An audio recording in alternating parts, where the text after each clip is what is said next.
Or the local category is Square Pharmaceuticals. Square Pharma বাংলাদেশের ওষুধ শিল্পের অপ্রতিদ্বন্দ্বী নেতা।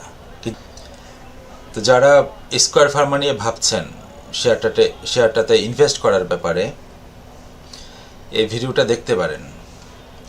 দেখলে যেটা হবে, আপনাদের ফান্ডামেন্টাল একটা ধারণা হবে, চার্ট অনুযায়ী টেকনিক্যাল পজিশনটা বুঝতে পারবেন।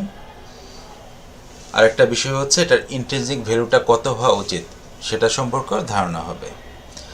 তো এই ভিডিওতে আমরা তিনটা পার্টে, একটা হচ্ছে ফান্ডামেন্টাল অ্যানালিসিস করব, ইন্ট্রিনসিক ভ্যালুটা বের করব, দেন টেকনিক্যাল ট্রেন্ড, প্রাইস ট্রেন্ড কী পর্যায়ে আছে বা মুভমেন্ট কেমন হতে পারে সেটা সম্পর্কে একটা ধারণা দেওয়ার চেষ্টা করব। তো যাদের স্কয়ার ফার্মা নিয়ে চিন্তাভাবনা আছে তারা এই ভিডিওটা দেখতে পারেন। তো ভিডিওর এই পর্যায়ে আমরা ফান্ডামেন্টাল অ্যানালাইসিস করব। ফান্ডামেন্টাল অ্যানালাইসিসটা একটু বোরিং হতে পারে, তো আমার মনে হয় বোরিং হলেও দেখলে একটু ধারণা তো হবে। একটা স্টকে বিনিয়োগ করবেন, ধারণা নেওয়ার তো ভালো। তো স্কয়ার ফার্মার আর্থিক দিক যদি আমরা দেখি, 2024 সালে স্কয়ার ফার্মার আয় ছিল 75 বিলিয়ন টাকার বেশি, আর মুনাফা 23.5 বিলিয়ন টাকা। ইপিএস হচ্ছে 26 টাকা 51 পয়সা, আগের বছরের তুলনায় অনেক ভালো। নেট প্রফিট মার্জিন 30%-এর বেশি, বলা যায় বিশ্বমানের লেভেলে।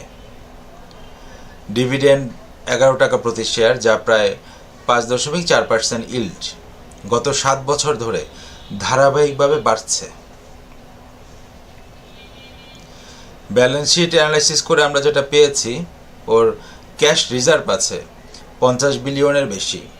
ঋণ বলতে গেলে প্রায় নাই বললেই চলে।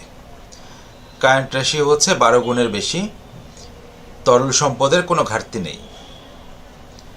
নেট অ্যাসেট ভ্যালু 94 টাকার বেশি, অথচ শেয়ারের দামের খুব কাছাকাছি অবস্থানে আছে।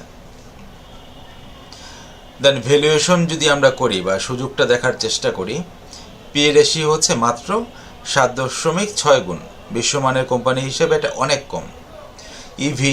ইবিআই টিডিএ 5-এর নিচে, অর্থাৎ এখনও শেয়ারটি সস্তা বলা যায়।